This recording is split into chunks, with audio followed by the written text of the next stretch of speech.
Sander Andersen, today you have been part of a panel discussing the Treasury companies and strategies here in Barcelona. And how do you see the debate standing at the moment? Are people pro, are they against, or waiting to see? I think what we have seen the last couple of months is, of course, like a flood of new companies trying to use different digital asset treasury strategies, and I think that's also impacting the market after a year where Bitcoin has more or less been flat, and I think a lot of people had a lot of optimism baked in the Bitcoin price, and that eventually haven't happened yet. And I think that's the result we now see in the market, both in terms of total interest, but also that the compression in the market is also significantly lower than what it was earlier this summer. Yeah, for people that maybe are not totally aware of what a decompression is the difference between the price of the company compared to the Bitcoin it's holding. Yeah, it's like the difference between like the enterprise value and the net asset value from the Bitcoin.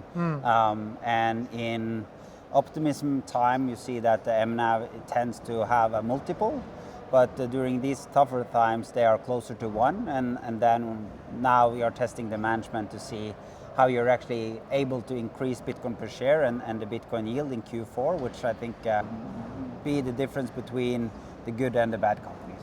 But in the last weeks, there have been the compression in the market, and why is that? And why is this? Has this been a one-time pricing, and will it come back? I think, like if you go back to when strategy was more or less alone in this market, was very few strategies available for people to invest, and of course now we are more than 100 companies that accumulate Bitcoin on a regular basis.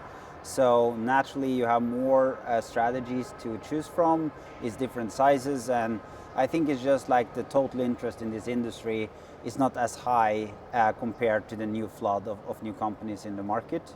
And now I think we will see consolidation, and we will also see who will win in the market in terms of execution. And how will H100 win? So I think like core of our strategy from day one has been to talk to investors and understand how they want to allocate to Bitcoin investment strategies.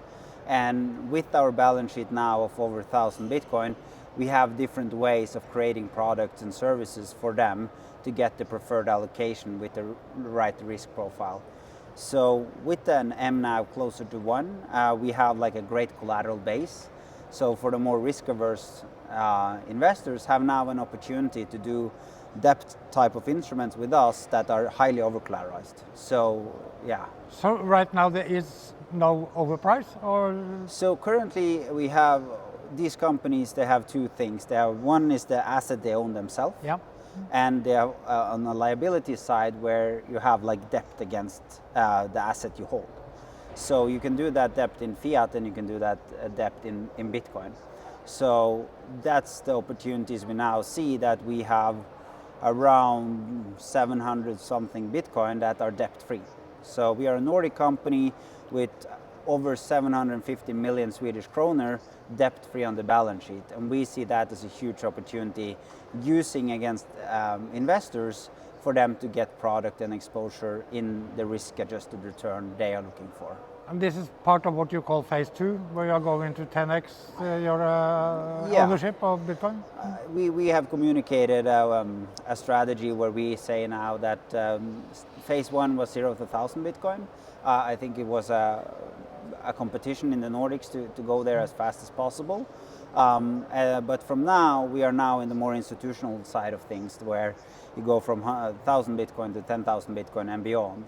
And that requires more international standards, that requires different types of products and structures, but also like from a strategy from the company's perspective, requires different, basically like execution and strategies in general. Last week, 1 week ago, there was a crash in the market. We have more or less come back. Yeah. What kind of influence has it had on this industry? if any?